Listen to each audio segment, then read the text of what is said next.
اعوذ باللہ من الشیطان الرجیم بسم اللہ الرحمن الرحیم اللہم صل علی سیدنا و مولانا محمد وعلی آل سیدنا و مولانا محمد وبارک وسلم ثم صل علیہ قال اللہ تبارک و تعالی فی کتابہ الکریم الا ان اولیاء اللہ لا خوف علیہم ولا هم یحزنون صدق اللہ العظیم۔ واجب الاحترام گرامی قدر معزز سامعین حضرات، آج کا بیان حضرت فضیل ابن عیاض رحمۃ اللہ تعالی علیہ کے زندگی کے نشیب و فراز کے متعلق ہے، اور یہ بیان جو ہے شیخ فرید الدین عطار رحمۃ اللہ علیہ تعالی کی کتاب تذکرۃ الاولیاء سے لیا گیا ہے۔ حضرت فضیل ابن عیاض رحمۃ اللہ تعالی علیہ کا شمار نہ صرف اہل تقوی اور اہل ورع میں ہوتا ہے، بلکہ آپ مشائخین کے پیشوا، راہ طریقت کے ہادی، ولایت و ہدایت کے ماہر منیر اور کرامت و ریاضت کے اعتبار سے اپنے دور کے شیخ کامل تھے، اور آپ کے ہم اثر آپ کو صادق اور مقتدا تصور فرماتے تھے۔ آپ ابتدائی زندگی میں ٹاٹ کا لباس پہن کر، اونی ٹوپی پہن کر اور گلے میں تسبیح ڈال کر صحرا بصحرا لوٹ مار کیا کرتے تھے اور ڈاکے ڈالتے تھے اور ڈاکوؤں کے سردار تھے۔ غارت گری کا پورا مال تقسیم کر کے اپنے لیے اپنی پسندیدہ شے رکھ لیا کرتے تھے۔ اس کے باوجود نہ صرف خود پنجگانہ نماز کے عادی تھے، بلکہ خدام اور ساتھیوں میں جو نماز نہیں پڑھتا تھا اسے اپنی جماعت سے خارج کر دیتے تھے۔ آپ کی زندگی کے اندر بڑے عجیب و غریب واقعات رونما ہوئے ہیں۔ ایک مرتبہ کوئی مالدار قافلہ آپ کی جانب سے گزر رہا تھا۔ ان میں سے ایک شخص کے پاس بہت بڑی رقم تھی، چنانچہ اس نے لٹیروں کے خوف سے یہ سوچ کر کہ رقم ہی بچ جائے تو بہت اچھا ہے، اور صحرا میں رقم دفن کرنے کے لیے جگہ کی تلاش میں نکلا تو وہاں دیکھا کہ ایک بزرگ مصلی بچھائے ہوئے تسبیح پڑھتے ہیں۔ یہ دیکھ کر مطمئن ہو گئے اور وہ رقم بطور امانت ان بزرگوں کے پاس رکھ کر جب قافلے میں واپس پہنچے تو پورا قافلہ لٹیروں کی نظر ہو چکا تھا، اور وہ شخص جب اپنی رقم کی واپسی کے لیے بزرگ کے پاس گیا تو دیکھا کہ وہ حضرت لٹیروں کے ساتھ مل کر لوٹا ہوا مال تقسیم کر رہے ہیں۔ اس بیچارے نے اظہار تأسف کرتے ہوئے کہا کہ میں نے اپنے ہی ہاتھوں اپنی رقم ایک ڈاکو کے حوالے کر دی ہے۔ لیکن حضرت فضیل رحمۃ اللہ علیہ نے اسے اپنے قریب بلا کر پوچھا کہ یہاں کیوں آئے ہو؟ تو اس نے ڈرتے ڈرتے عرض کی کہ اپنی رقم کی واپسی کے لیے آپ کے پاس آیا ہوں۔ فرمایا کہ جس جگہ رکھ گئے تھے وہیں سے وہاں جا کر اٹھا لو۔ جب وہ اپنی رقم لے کر واپس ہو گیا تو آپ کے ساتھیوں نے پوچھا کہ یہ رقم بامی تقسیم کرنے کی بجائے آپ نے اسے واپس کیوں کر دی؟ تو آپ نے فرمایا کہ اس نے مجھ پر اعتماد کیا اور میں اللہ رب العزت پر اعتماد کرتا ہوں، اس لیے میں نے اس کی رقم واپس کر دی ہے۔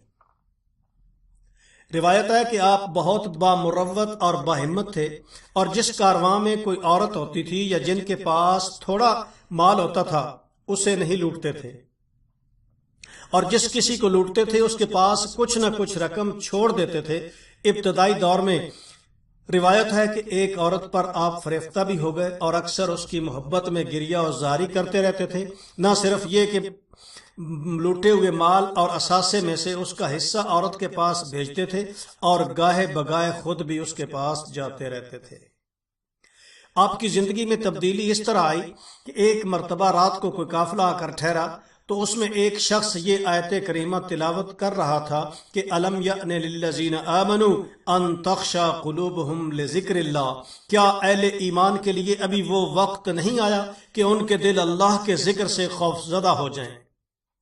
یہ آیت کریمہ سننی تھی کہ حضرت فضیل رحمۃ اللہ تعالیٰ علیہ کے قلب پر ایسا اثر ہوا کہ جیسے کسی نے تیر مار دیا ہو، اور آپ نے اظہار تأسف کرتے ہوئے ارشاد فرمایا کہ یہ غارت گری کا کھیل کب تک جاری رہے گا، اور اب وہ وقت آ چکا ہے کہ ہم اللہ کی راہ میں چل پڑیں۔ یہ کہہ کر زارو قطار روتے ہوئے اس کے بعد سے مشغول ریاضت ہو گئے اور ایک صحرا میں جا نکلے جہاں کوئی قافلہ پڑاؤ ڈالے ہوئے تھا۔ آل قافلہ میں سے کوئی کہہ رہا تھا کہ فضیل ڈاکے مارتا ہے، لہٰذا ہمیں راستہ تبدیل کر دینا چاہیے۔ یہ سن کر آپ نے ارشاد فرمایا کہ آپ قطعاً بے خوف ہو جاؤ، اس لیے کہ فضیل نے رازنی سے توبہ کر لی ہے۔ پھر ان لوگوں کے پاس جن کو آپ سے اذیتیں پہنچی تھیں آپ نے معافی بھی طلب کی۔ روایت ہے کہ ایک یہودی نے معاف کرنے سے انکار کر دیا اور یہ شرط پیش کی کہ سامنے والی مٹی کی پہاڑی کو اگر ہٹا دو اپنی جگہ سے تو معاف کر دوں گا۔ چنانچہ آپ نے وہ مٹی ہٹانی شروع کی تو اللہ رب العزت کی طرف سے ایسا طوفان آیا کہ ساری مٹی خود بخود دوسری جگہ پر تبدیل ہو گئی۔ پھر اس نے کہا کہ وہ میرے تکیے کے نیچے ایک تھیلی ہے، وہ اٹھا کر مجھے دے دو۔ جب وہ تھیلی اسے دے دی تو اس نے معاف کر دیا۔ وہ تھیلی مٹی سے بھری ہوئی تھی، لیکن جب حضرت فضیل نے اسے اٹھا کر دی تو وہ سونا بن چکی تھی، اور اس نے کہا تھا یہودی نے کہ میری تھیلی میں مٹی بھری ہوئی تھی، آپ نے جب اسے رکھ دی مجھے دے دی تو وہ سونا نکلا۔ مجھے یقین ہو گیا کہ واقعی آپ کا مذہب سچا ہے اور آپ نے سچی توبہ کی ہے۔ پھر آپ بڑی مدت تک حضرت امام ابو حنیفہ رحمۃ اللہ علیہ کی خدمت میں حاضر رہے اور علم حاصل کیا اور عبادت اور ریاضت میں معراج کمال تک رسائی حاصل کی۔ حج پر تشریف لے جانا چاہتے تھے، بیوی سے کہا کہ حج کا سفر کرنا چاہتا ہوں، اگر تم چاہو تو تمہیں طلاق دے دوں، اس راستے میں تمہیں میرے ہمراہ بڑی تکلیفیں برداشت کرنی پڑیں گی۔ بیوی نے کہا کہ خادمہ بن کر تمہارے ہمراہ رہوں گی، کیونکہ میرے لیے تمہاری فرقت ناقابل برداشت ہے۔ چنانچہ آپ نے اسے بھی اپنے شریک سفر کر لیا اور اللہ تعالیٰ کے راستے کی تمام تکلیفیں دور ہو گئیں۔ بہرحال اللہ رب العزت نے ان کو وہ مقام عطایات فرمایا تھا کہ ایک رات کو ہارون رشید آپ سے ملنے کے لیے آئے تو آپ نے ملنے سے انکار کیا، وہ بغیر اجازت ہی آپ کے پاس حاضر ہو گئے۔ تو ہارون رشید نے کہا کہ حضرت مجھے میرے متعلق کچھ ارشاد فرمائیں، تو آپ نے فرمایا کہ تمہارے والد حضور اکرم صلی اللہ تعالیٰ علیہ وسلم کے چچا تھے، اور جب انہوں نے حضور صلی اللہ علیہ وسلم سے استدعا کی تھی کہ مجھے کسی ملک کا حکمران بنا دیجئے، تو حضور صلی اللہ علیہ وسلم نے فرمایا تھا کہ میں تمہیں تمہارے نفس کا حکمران بناتا ہوں، کیونکہ دنیاوی حکومت تو روز محشر وجہ ندامت بن جائے گی۔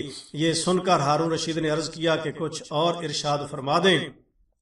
آپ نے فرمایا کہ جب عمر بن عبدالعزیز رحمۃ اللہ علیہ کو سلطنت حاصل ہوئی تو انہوں نے کچھ ذی عقل لوگوں کو جمع کر کے فرمایا کہ میرے اوپر ایک ایسا بار گراں ڈال دیا گیا ہے جس سے چھٹکارے کی کوئی سبیل نظر نہیں آتی۔ ان میں سے ایک نے یہ مشورہ دیا تھا کہ آپ ہر سن رسیدہ مومن کو باپ کی جگہ تصور کریں اور ہر جوان کو بمنزلہ بھائی کے اور بیٹے کے تصور کریں، اور عورتوں کو ماں، بیٹی اور بہن سمجھیں، اور انہی رشتوں کے مطابق ان سے حسن سلوک سے پیش آئیں۔ ہارون رشید نے کچھ اور بھی خواہش ظاہر کی تو آپ نے فرمایا کہ اگر تیری حکومت کے اندر ایک غریب عورت بھی بھوکھی ہو گئی تو قیامت کے دن وہ تیرا گریبان پکڑے گی۔ ہارون رشید جو ہیں وہ اس نصیحت پر بہت زیادہ افسردہ ہو گئے اور آخر میں اس نے وہاں سے اجازت چاہی۔ اللہ اکبر۔ حضرت فضیل ایک مرتبہ اپنے بچے کو آغوش میں لگے ہوئے پیار کر رہے تھے۔ بچے نے سوال کیا کہ کیا آپ مجھے اپنا محبوب تصور کرتے ہیں؟ فرمایا کہ بے شک۔ پھر بچے نے پوچھا کہ کیا اللہ تعالیٰ کو بھی محبوب سمجھتے ہیں؟ کہا کہ ہاں۔ بچے نے کہا کہ ایک دل کے اندر دو چیزوں کی محبوبیت کیسے جمع ہو سکتی ہے؟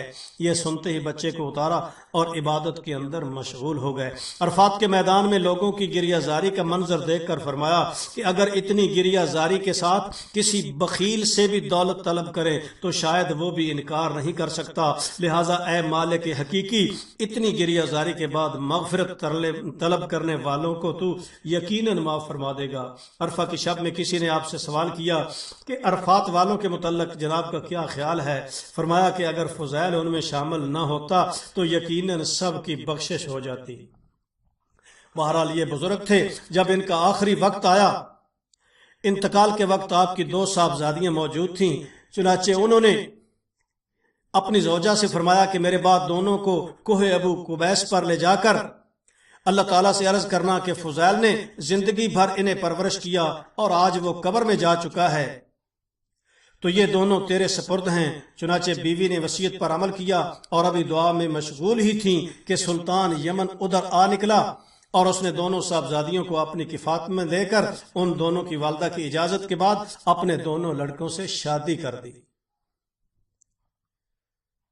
اللہ اکبر، یہ اللہ والے ہیں۔ روایت ہے کہ عبداللہ ابن مبارک رحمۃ اللہ علیہ فرمایا کرتے تھے کہ حضرت فضیل کی موت کے وقت زمین و آسمان حزن و منال میں غلق تھے، یعنی رو رہے تھے۔ ایک جگہ قرآن نے فرمایا فما بکت علیہم السماء والارض، زمین و آسمان کافروں کی جدائی میں نہیں روتے، لیکن اہل ایمان جب دنیا سے جاتے ہیں تو ان کی فراق کے اندر زمین و آسمان بھی مغموم ہو جاتے ہیں۔ دعا ہے اللہ رب العزت ہمیں بھی ان راہ طریقت کے پیشواؤں کے اقتداء نصیب فرمائے اور ہمیں بھی جو اللہ کے اولیاء ہیں ان کے نقش قدم پر چلنے کی توفیق عطا فرمائے۔ وَأُفَوِّضُ أَمْرِي إِلَى اللَّهِ إِنَّ اللَّهَ بَصِيرٌ بِالْعِبَادِ۔